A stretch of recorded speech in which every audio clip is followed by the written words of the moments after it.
Bom, galera, vamos lá.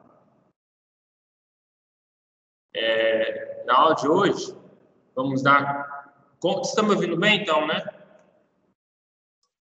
Sim. Na aula de hoje, nós vamos dar continuidade à parte de compósitos, né? Na aula passada, a gente falou sobre alguns tipos de compósitos. É uma coisa bem teórica. Na aula de hoje, a gente começa a ver um pouquinho da questão dos cálculos de compósitos. Como a gente faz alguns cálculos relacionados a esse tipo de material, tá? Bom, o livro é o mesmo de referência e hoje nós vamos falar um pouquinho sobre os compósitos reforçados com fibras, que é uma classe muito ampla de compósitos, tá? E aí a gente vai falar um pouquinho sobre a influência do comprimento da fibra e também da influência da orientação e da concentração das fibras.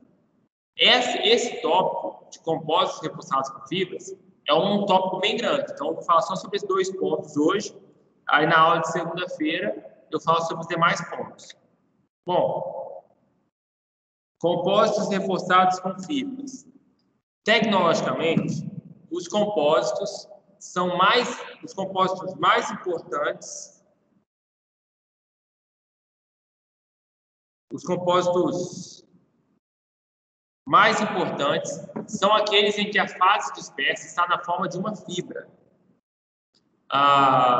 Os objetivos do projeto dos compósitos reforçados com fibras incluem, com frequência, alta resistência ou rigidez em relação ao peso. Essas características são expressas em termos dos parâmetros de resistência específica e módulo específico, que correspondem, respectivamente, às razões entre o limite de resistência à tração e o peso específico. Cara, isso aí é um novo parâmetro que é muito importante. É como se fosse um custo-benefício, né? Por exemplo, eu vou comprar um carro e aí, geralmente, na avaliação dos carros tem os custos-benefícios, né? Que é o quê? Que é a questão de qual é o benefício que eu vou ter com uma determinada quantidade em dinheiro, né? Obviamente, quanto mais caro for o carro, mais tecnologia ele vai ter. Isso é óbvio, né? Ainda mais que o mercado inflacionário não está. Quanto mais caro o carro, mais tecnologia ele vai ter. E de mesma modo, obviamente, que um carro mais caro vai ter mais tecnologia e vai ser melhor que um carro mais barato. São raras as exceções que um carro que tem um custo inferior consegue te entregar mais benefícios do que um carro que tem custo inferior. Só que a comparação é injusta. Eu não posso querer pegar um carro de 90 mil e um carro de 70 mil e querer comparar os dois pau a pau como se os dois tivessem custado o mesmo valor. É uma comparação injusta. Cada um deve ser comparado de acordo com o valor que foi gasto por ele. E aí é onde surge o famoso custo-benefício, que vocês conhecem bem. Bom, o que seria essa questão de resistência específica, módulo específico? Obviamente que o material mais pesado ele vai obter uma maior resistência mecânica que um material mais leve. Se eu for comparar, por exemplo, o aço com o alumínio, é uma comparação injusta. Eu querer fazer o mesmo perfil de aço e de alumínio e querer que o alumínio suporte mais peso que o aço, é uma comparação absurda. Então, surge essa grandeza que é a resistência específica.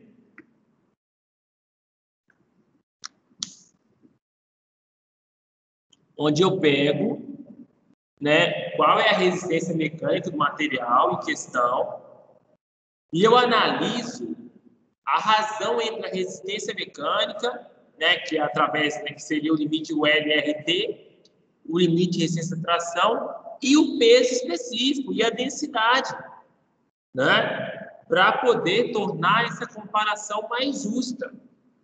Obviamente que o material mais leve, ele vai ter uma menor resistência mecânica. Mas aí o que vai imperar agora é essa relação resistência-peso, chamada resistência específica. Os compósitos surgem porque eles conseguem te entregar uma boa resistência mecânica sem ter um aumento muito grande,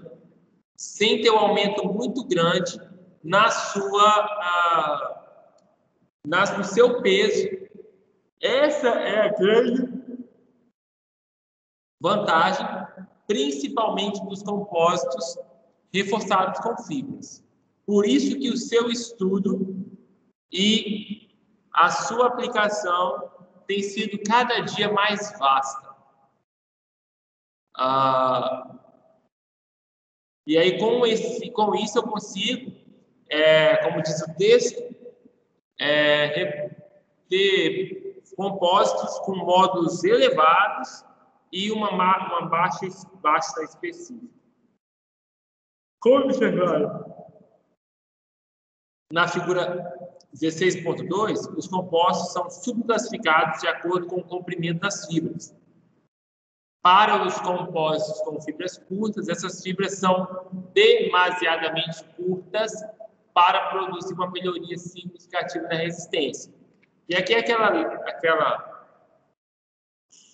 aquela tabela que nós vimos na aula passada, e aí mostra que os compósitos reforçados com fibras podem ter fibra contínua e alinhada ou fibra descontínua, que serão as curtas. Que essas descontínuas podem ser alinhadas ou até mesmo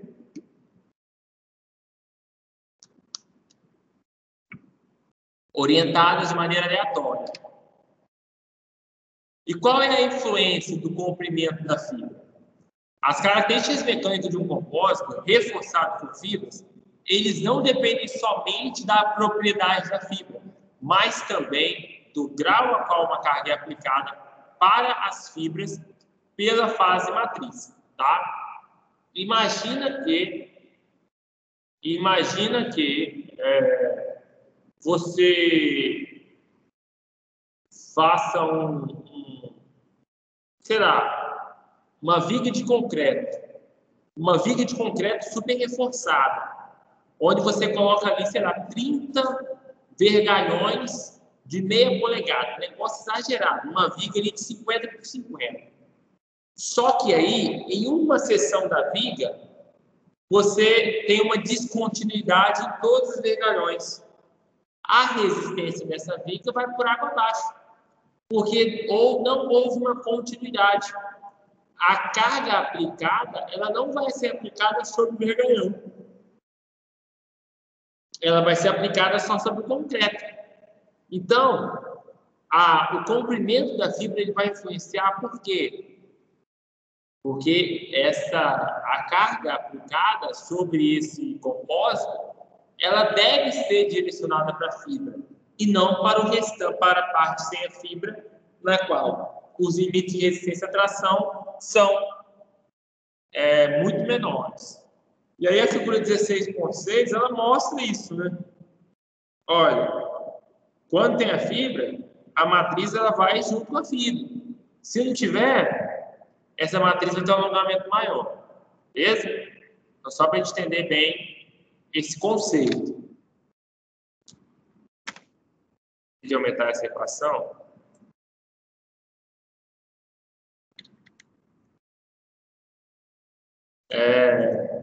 Despacitinho.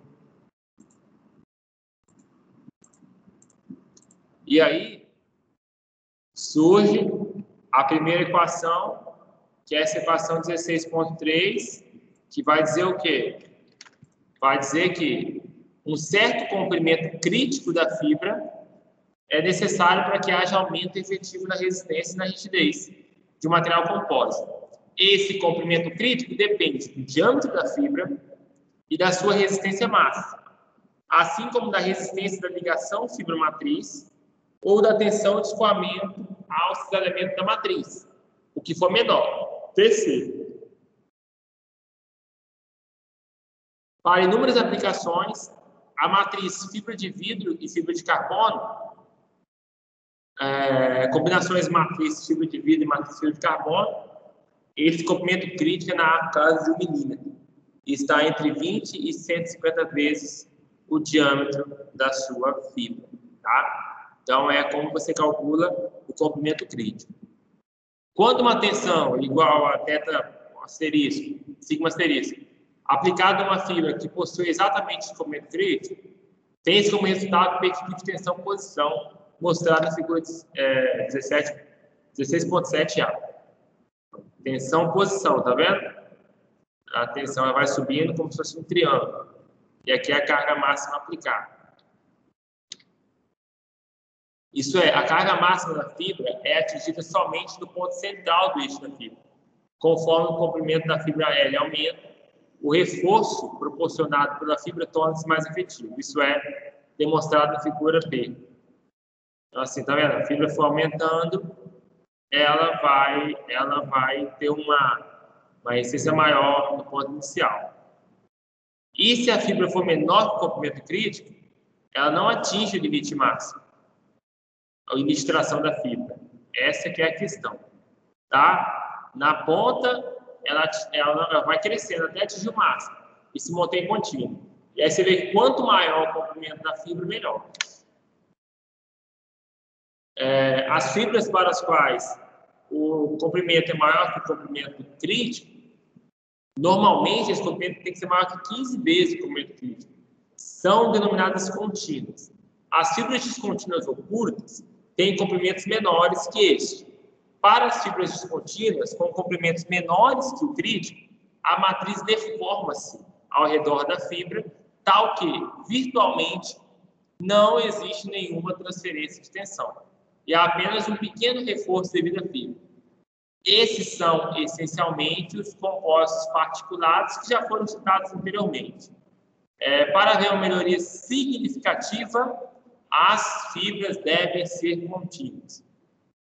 E aí eu torno a utilizar o exemplo do concreto, o exemplo de uma coluna de concreto armado. O que vai ser mais resistente? Você colocar o vergalhão de fora a fora, sem emenda, sem nada, ou você jogar dentro do concreto um monte de vergalhão picado? Obviamente que você colocar dentro do concreto um monte de vergalhão picado vai sim melhorar a resistência do concreto, mas não vai chegar nunca no nível que você chegaria fazendo o concreto armado com os vergalhões contínuos, sem descontinuidades. Além da influência do comprimento, também tem a influência da orientação e da concentração nas fibras. Óbvio, né, que concentração vai gerar uma diferença interessante. Quanto mais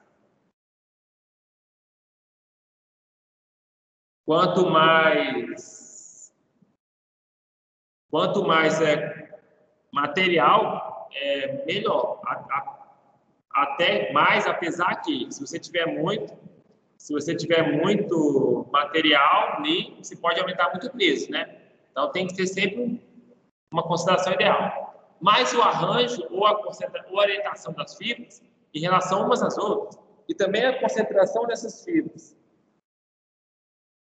e a sua distribuição apresentam uma influência significativa. Em relação à orientação, são possíveis dois extremos. Um alinhamento paralelo do eixo longitudinal das fibras em uma única direção e um alinhamento aleatório. Normalmente, as fibras contínuas elas são alinhadas. Normalmente, fibras alinhadas, tá? Enquanto as descontínuas podem estar alinhadas ou aleatórias. Que é o caso da letra da B e C. Ou alinhadas ou aleatórias. Ou parcialmente. As melhores propriedades, como já foi falado, é quando essa distribuição é uniforme e quando as fibras são contínuas. Sempre você vai ter uma melhor propriedade nesse caso. Porque, assim, Imagina uma situação que você tem uma fibra aqui, você pode ter uma trinca, olha aqui, você pode ter uma trinca que consiga desviar das suas fibras, ok? E lascou tudo. E lascou tudo. Beleza? Então tem que ter essa situação. Lembrando que se a gente voltar lá em resistência dos materiais 1, eu ensinei para vocês, quando você tem uma força para cá e uma força para cá, gera uma força de cisalhamento máxima em um ângulo a 45 graus. Olha que tá vendo aqui essa linha que eu fiz? Tá mais ou menos 45 graus? Então você pode ter um cisalhamento ali e romper. Tração e cisalhamento agindo ao mesmo tempo. Então tá vendo como é complicado? Por isso que a gente tem que ter esse cuidado. Às vezes, a fibra aleatória, ela não vai gerar o benefício necessário assim. Beleza?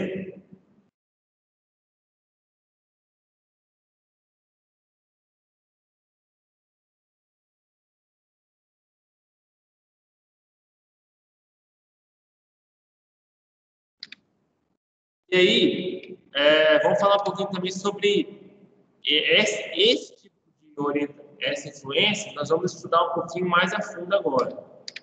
Como? Primeiro, compósitos com fibras contínuas e alinhadas. Comportamento, tensão, deformação e tração para o carregamento longitudinal.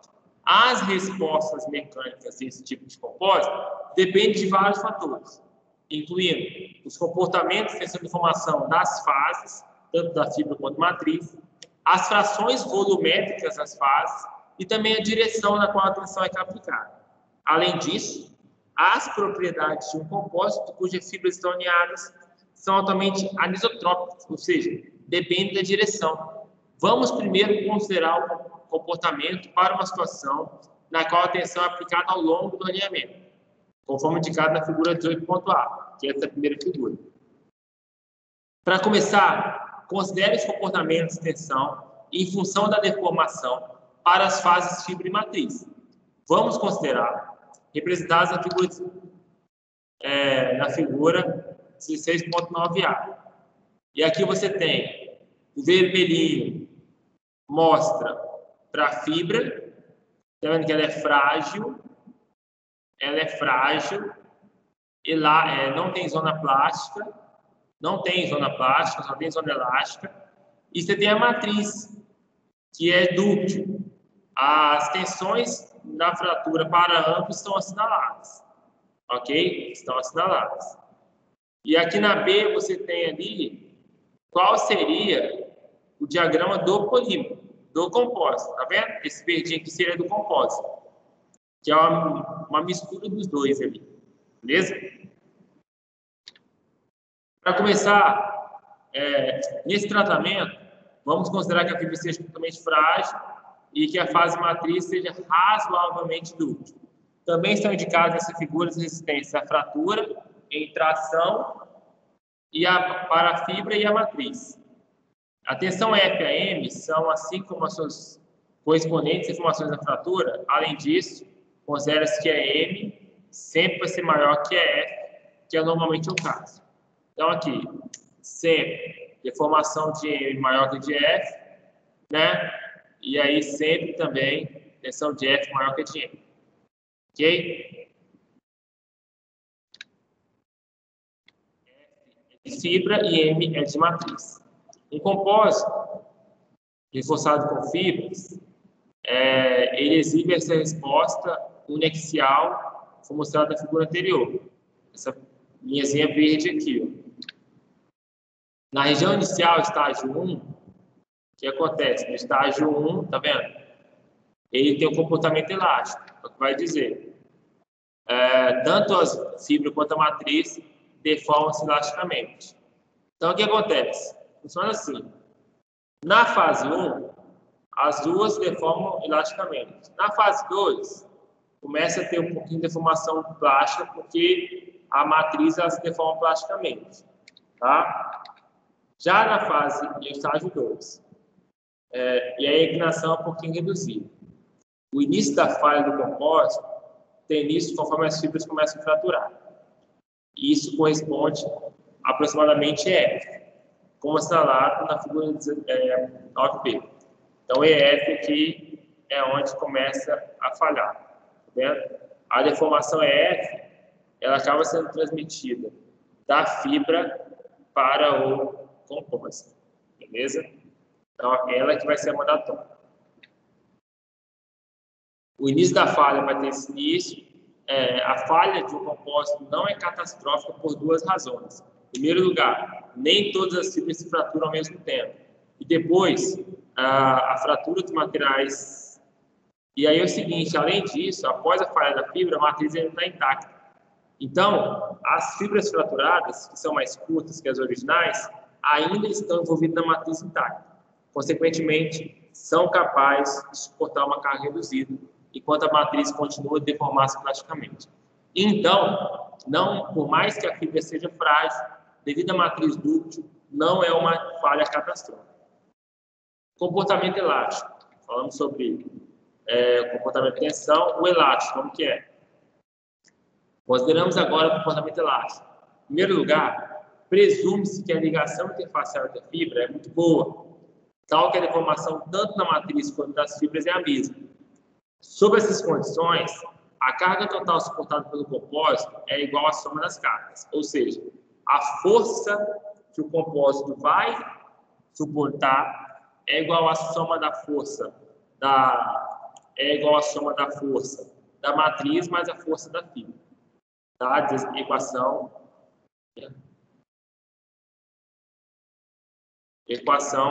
16.4. A partir da definição de tensão, onde força é igual a tensão vezes área, tensão é igual a força sobre área. Então, força e tensão vezes área.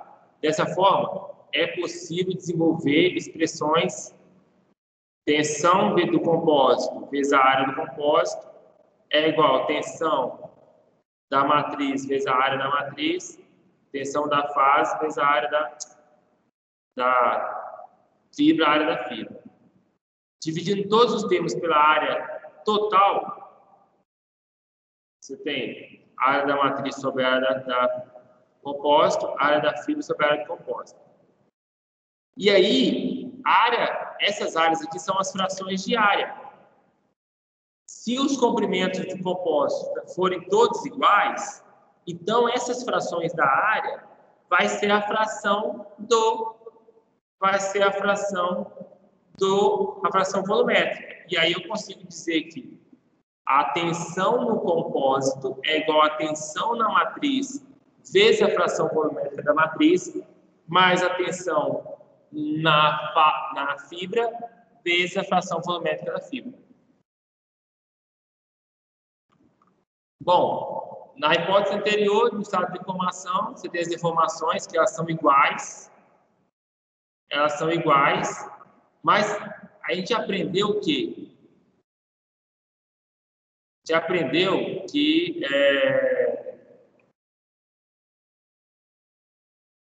como essas deformações são iguais, aí ele pegou essa equação anterior e dividiu cada termo pelas suas deformações, porque elas são iguais. E aí ele chega nessa fórmula aqui, ó. O modo de elasticidade do compósito é igual ao modo de elasticidade vezes a fração volumétrica, mais o modo vezes a fração volumétrica. Ou, para você ter a fração só da fibra, que é mais fácil de calcular às vezes, ele botou 1 menos a VM como 1 menos VF. Beleza? Visto que VM mais VF tem que ser igual a 1. E por fim,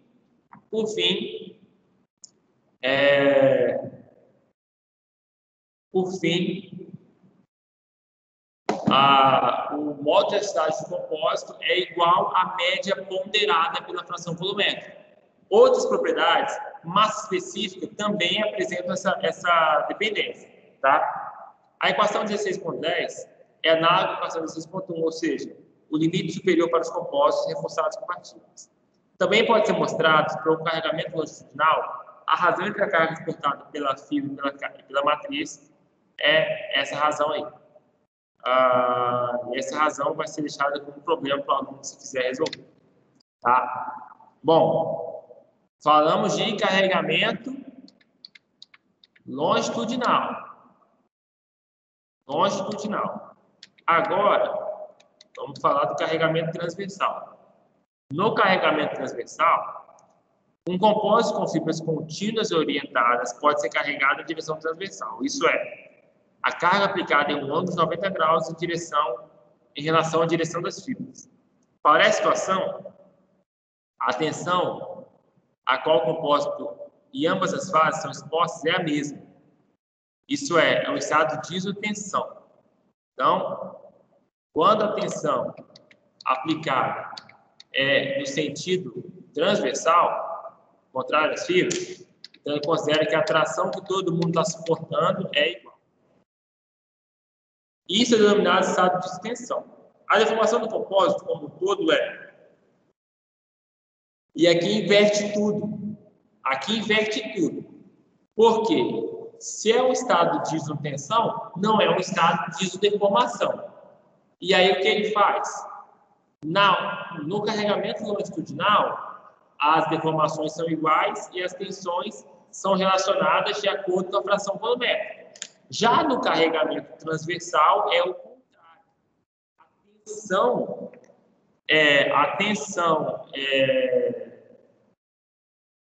A tensão é igual e a deformação que vai se comportar de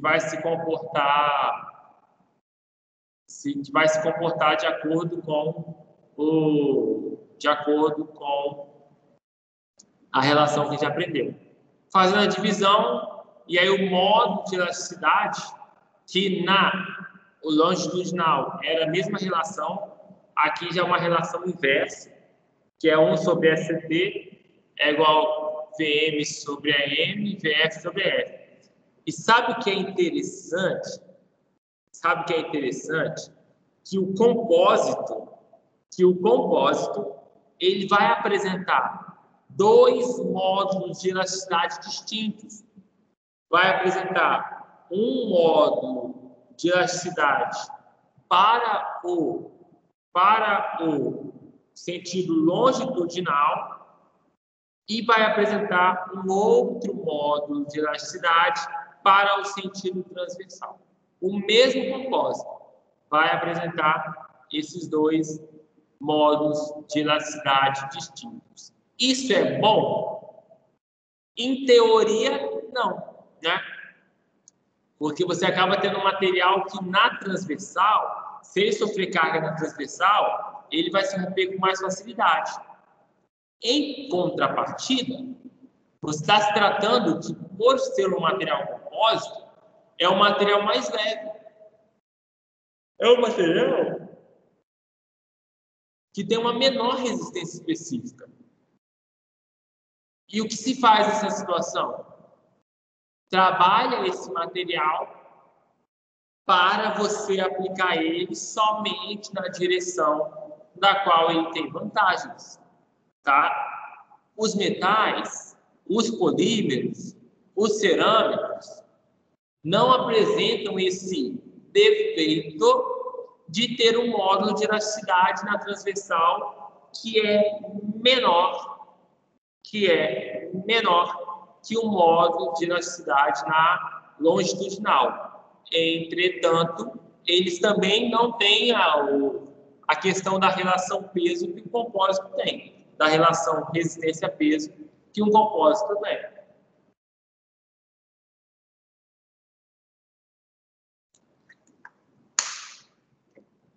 Desse modo, esse defeito dos compósitos, ele pode ser praticamente desconsiderado. É só você entender que você vai aplicar o seu compósito naquela direção, tá? Tem que produzir o seu compósito, seu material que tem como base um compósito de modo que as fibras fiquem na direção correta. Falando do limite de resistência à tração na atração longitudinal. Pegando todas as equações que nós trabalhamos, você vai ter que esse limite é igual o limite da matriz vezes 1 menos a fração volumétrica da fibra, mais o limite da fibra vezes a fração volumétrica da fibra, tá? Basicamente, a equação que nós já tínhamos visto, só falando que isso serve, que é, de fato, o limite de resistência à tração longitudinal. Equação 16.17. E aqui tem até uma tabela, tá vendo? Uma tabela. Essa tabela aqui, ela mostra o limite de resistência à tração longitudinal e transversal de 3 tipos de compósito. O compósito é o vidro poliéster, o outro é o carbono alto módulo e o epóxi, e outro é o Kevlar epóxi, né? Olha a diferença gritante, olha só a diferença gritante entre o limite de resistência na longitudinal e na transversal. Olha do Kevlar epóxi. Você tem um limite de resistência à tração longitudinal que é 60 vezes maior do que na transversal. Óbvio que você vai ter que usar ela na direção correta, tá? Essa tabela 16.1, ela mostra esses limites de resistência. Ah, professor, mas você não ensinou que ele tem uma equação para isso? Sim, tem equação. Mas, muitas vezes, você já tem uma fração volumétrica quase que padrão e é baseado nessas frações volumétricas, tá bom?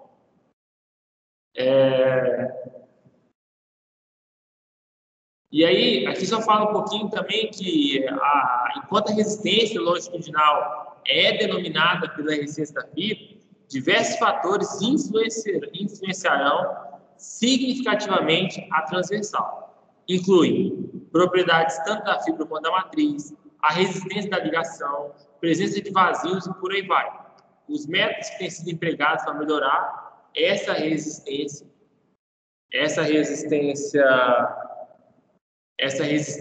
transversal envolve geralmente a modificação das propriedades da matriz, ok? Da propriedade da matriz.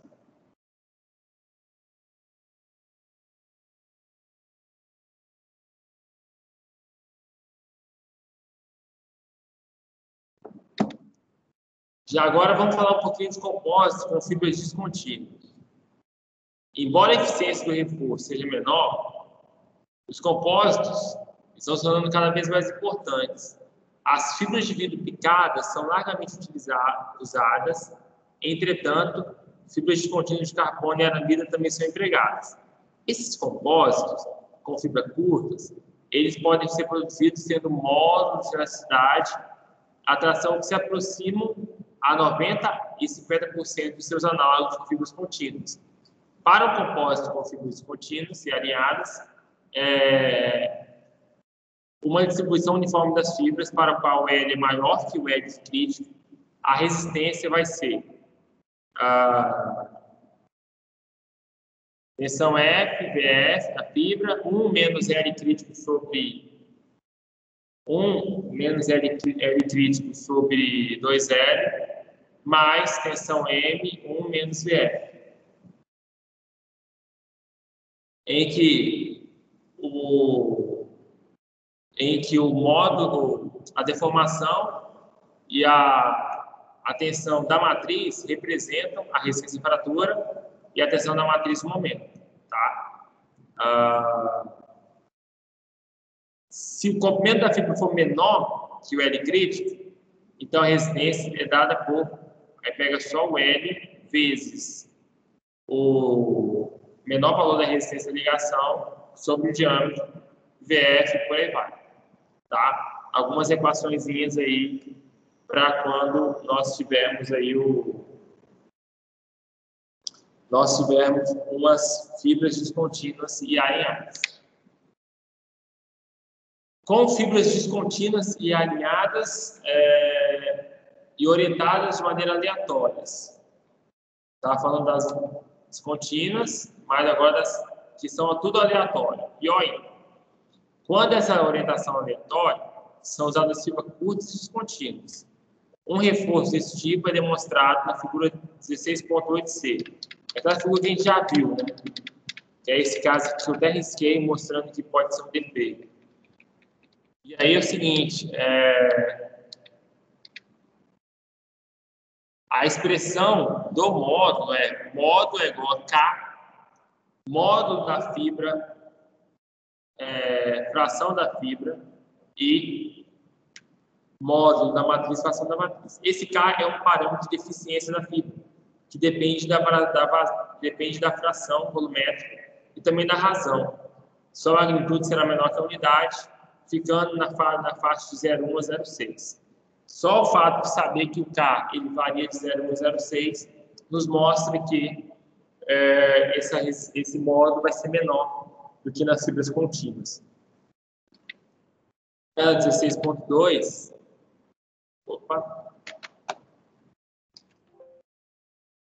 a tabela 16.2, ela mostra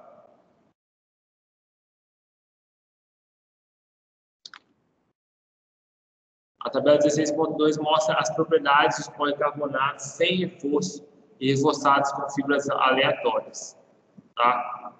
E aí, a gravidade sem reforço e para uma dada quantidade de 20, 30 ou 40. E aí você tem aí qual é as propriedades desse policarbonato.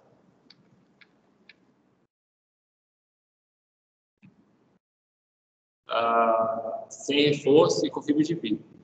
Dá uma ideia da magnitude do reforço que é possível ser obtido. Para resumir, os compostos com fibras alinhadas são inerentemente anisotrópicos, tal que a resistência e o reforço máximo são obtidos ao longo da direção. Na direção transversal, o reforço devido às fibras é inexistente. A fratura, em geral, ocorre sob nível de tensões baixos. Para outras orientações de tensão, a resistência fica entre os dois extremos. A eficiência do reforço é apresentada na tabela 16.3. Aqui tem um valor de 3/8 e 5, deixa eu só confirmar aqui com vocês, porque não saiu no...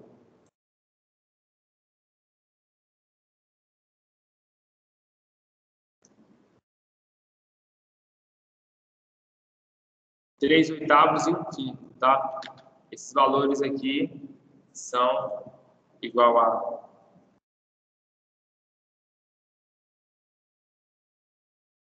Só vir aqui, inserir uma equaçãozinha aqui, né?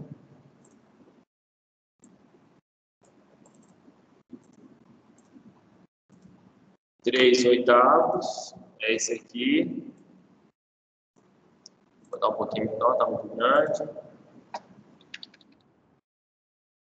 Beleza?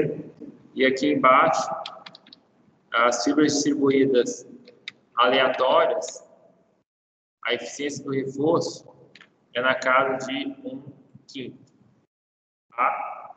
Então, só para entender o que a gente está falando aqui, quando você coloca o reforço paralelo às fibras, na direção das fibras, a força na direção das fibras, o reforço é a eficiência total, é 1. Perpendicular, 0. Aleatória, no plano específico, qualquer direção no plano das fibras é 3/8. E aleatória nas 3 dimensões do espaço, vai ser aproximadamente 1/5 a eficiência desse reforço. Tá? A consideração em relação à orientação e ao comprimento da fibra para um composto específico depende do nível e da natureza da tensão aplicada, assim como os custos de fabricação. As taxas de produção para os compostos com fibras curtas são rápidas e fibras complexas podem ser conformadas, as quais não são possíveis com fibras contínuas. Além disso, os custos são menores para as fibras contínuas e alinhadas. As técnicas serão estudadas mais para frente na seção 15.23. Então, estudamos alguns tipos de compósitos, entendendo que quando você tem um alinhamento, quando você tem um alinhamento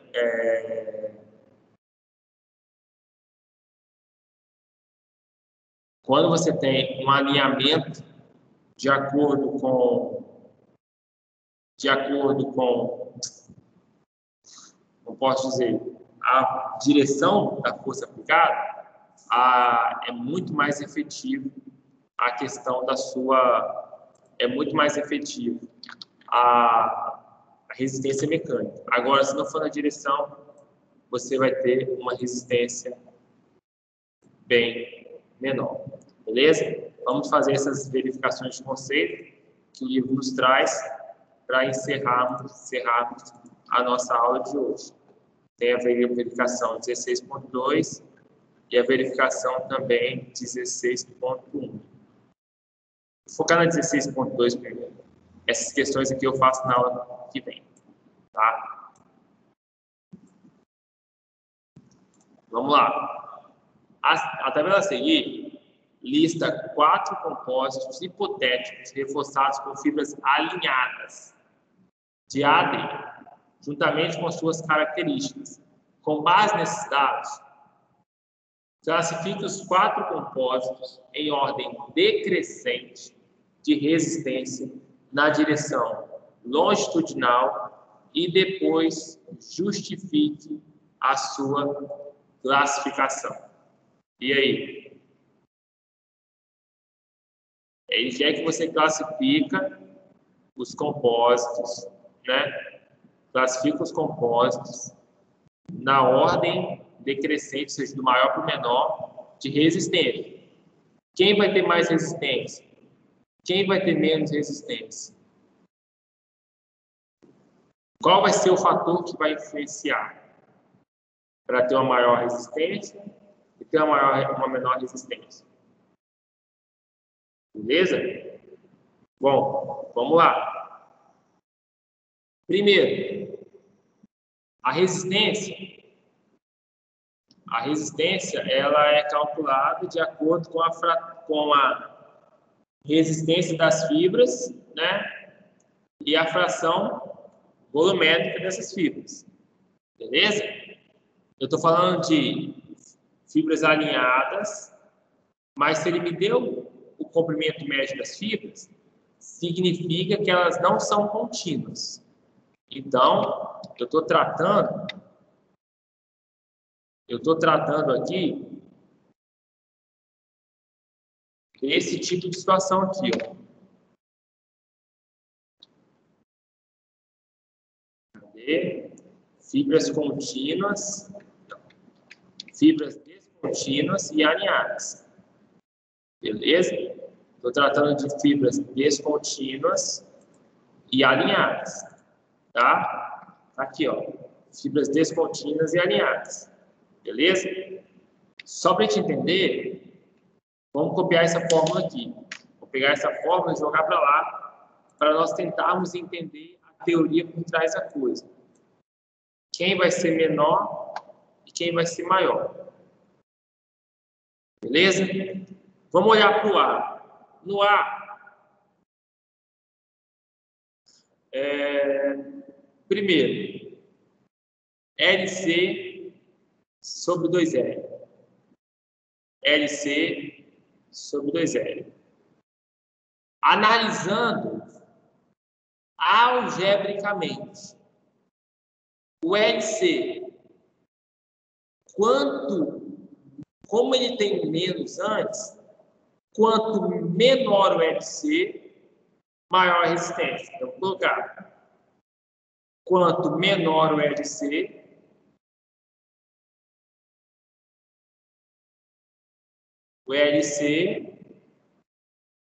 resistência maior. Então, vou colocar só assim, ó. LC, se ele aumentar a resistência, ela vai diminuir, tá? Por que ele vai diminuir? Eu vou analisar cada parâmetro independente, beleza? Por que o LC vai diminuir? Porque você tem, ó, ele está aqui no menos. Então, se ele for muito grande, esse número aqui vai se aproximar de 0 E com a resistência da fibra, que é a mais importante, vai diminuir essa resistência aqui.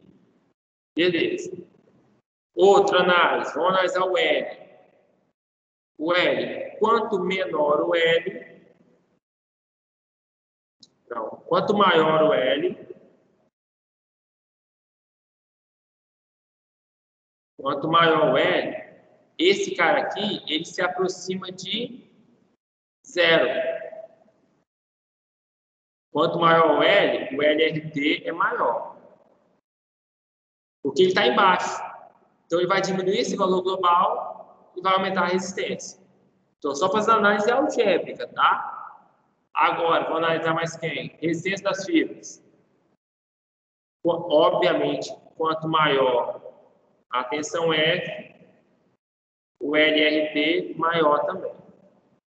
Beleza? Maior também. Ok? E aí depois tem a fração volumétrica, que é outra coisa que eu avalia aqui, ó. São 4 coisas. E a fração volumétrica também.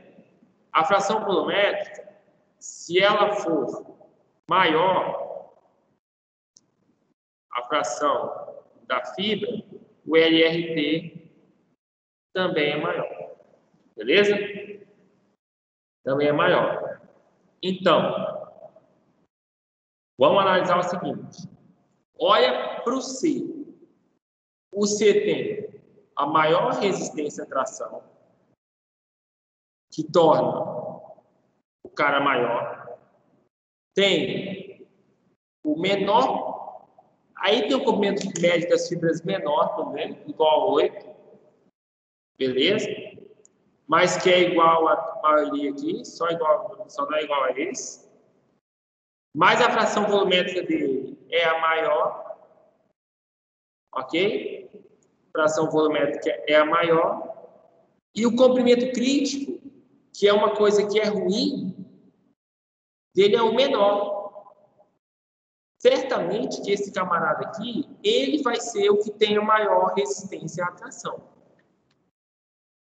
Ele vai ser o que tem a maior resistência à tração. Por quê? Porque ele tem a maior fração volumétrica, a maior resistência, não tem o maior comprimento médio. Mas, em compensação, ele tem um raio crítico pequeno. Ok? E o raio crítico, ele atrapalha bastante o corrente. Tá? O segundo, eu vou colocar que é o D. Por que é o D? Porque ele tem um comprimento de fibra relativamente grande. Beleza? Ele tem a resistência maior aqui. Tem um comprimento, podia ser maior, mas tem um comprimento crítico menor.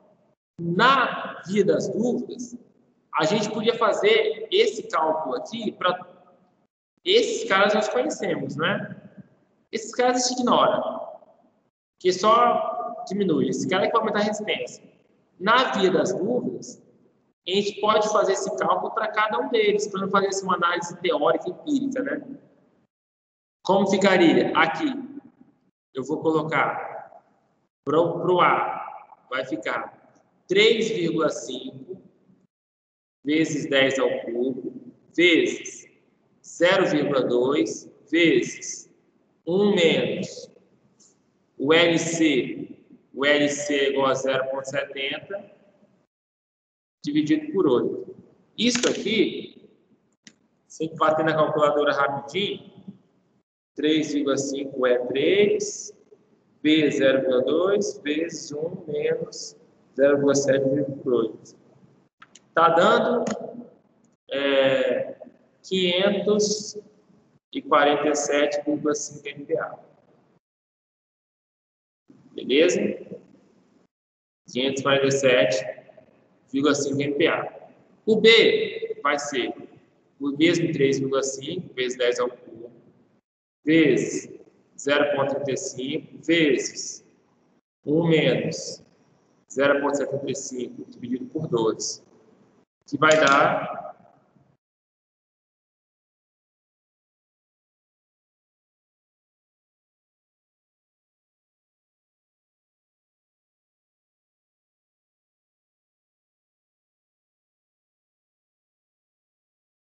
Só um adendo aqui, gente, eu errei aqui. Esse de cima, ele está dando 600 e pouco. Eu tinha colocado 3 e não 3,5. 638,75. Já o segundo, 3,5 vezes 10 ao cubo, vezes 0,35 a fração volumétrica, né? 35 vezes 1 menos 0,75 dividido por 12, né? Dividido por 12.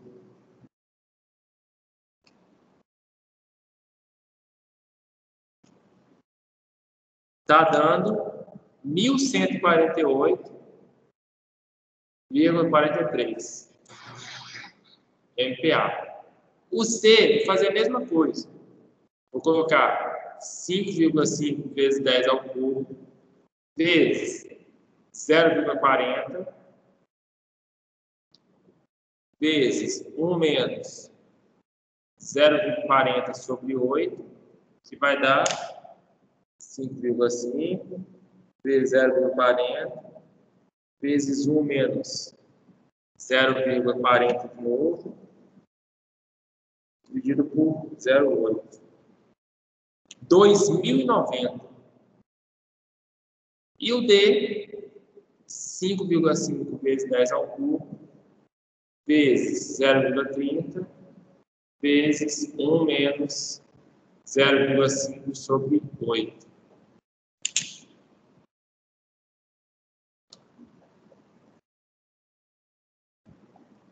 Mil quinhentos e 1.546,8. E aí mostra que o maior é o C, depois o D, depois o B e depois o A. Porque, e aí, isso aqui, professor, isso aqui influencia muito pouco. Nem deu a essência da matriz, mas eu sei que ela é muito inferior, né? E acaba que vai mandar a mesma em essência da fibra. Beleza, galera? Então, por hoje é isso. Um pouquinho de compostos. Na aula que vem, vou trabalhar mais a parte de exercícios sobre esses compostos e dar uma continuidade de conteúdo. Beleza?